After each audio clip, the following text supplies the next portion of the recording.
শ্রী গুরু জয়, শ্রী গুরু জয়, শ্রী গুরু জয়। আমি আপনাদের একটা নতুন গুরু কথা বলার জন্য আবার উপস্থিত হয়েছি। গুরু কথাটা আপনারা হয়তো সকলেই শুনেছেন কিংবা সকলেই হয়তো জানেন, তবু আমি আপনাদের কাছে বলবো।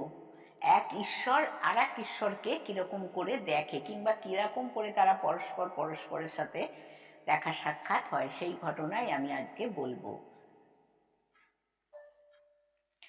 বহু জন্মের ভাগ্যে থাকলে প্রভু জগন্নাথ দেবের দর্শন লাভ হয়।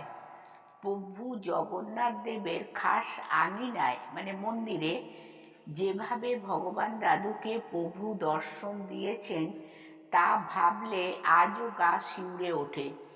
অবিশ্বাসগণও বিশ্বাস করতে বাধ্য হন। ভগবান দাদু যখনই জগন্নাথ দর্শনে মন্দিরে যেতেন, মূল মন্দির মানে গর্ভগৃহ, মন্দিরের ডান পাশে জগন্নাথ দেবের ডান পাশে কোনায় দাঁড়িয়ে হাত জোড় করে দাঁড়াতেন। সেবারও তাই করলেন, কিন্তু বেশ কিছু ভাগ্যবান শিষ্য শিষ্যা ছিলেন। হঠাৎ শ্রী শ্রী জগন্নাথ দেব সম্পূর্ণ দেহটি শ্রী শ্রী ভগবান দাদুর দিকে ঘুরিয়ে দিলেন,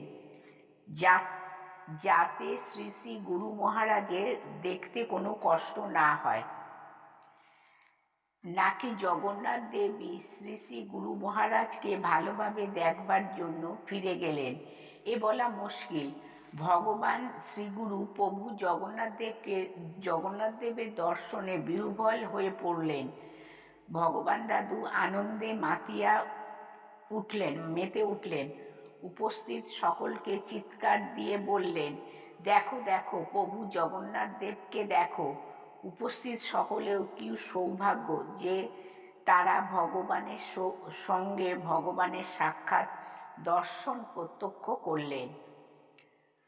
প্রভু জগন্নাথ দেবের বামন রূপও ভগবান দাদু দর্শন করেছেন।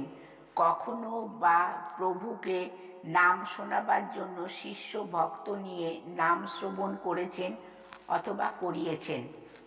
কখনো বা নামের প্রভাবে পুরীর সমুদ্র তটে দূরবর্তী স্থানে রাখা ঘট জগন্নাথ দেবের ইচ্ছায় সমুদ্র কর্তৃক পাওয়া গিয়াছে। এই যে ঘটনাটা আমি আপনাদের বললাম, এটা সত্য ঘটনা, আপনারাও হয়তো জানেন, তবু আমি বললাম। মানে এক ঈশ্বর আর এক ঈশ্বরকে দর্শন করছে, দর্শনটা ভালোভাবে করার জন্যে মানে কাঠের ঠাকুর, জগন্নাথ কাঠেরই, সেও তার বেদি থেকে ঘুরে গিয়ে মানুষ দেবতাকে সে দেখছে। এটাই আমার বলার উদ্দেশ্য। মানে এরকম ভগবান দাদুর কাছে এরকম অসম্ভব অসম্ভব ঘটনা, মানে দুর্লভ ঘটনা, অসম্ভব ঘটনা প্রতি মুহূর্ত ঘটে চলেছে। আর আরেকটা ঘটনা, সেটা আপনারা জানেন কিনা আমি জানি না, আমি শুনেছি, আমি যখন পুরী গেছিলাম তখন ভগবান দাদুর তীর্থগুরু বলে, সেটা তীর্থগুরুর ছেলে ছিল মধুসূদন সিংহারি, মানে খোদ জগন্নাথের পূজারী ছিলেন তিনি।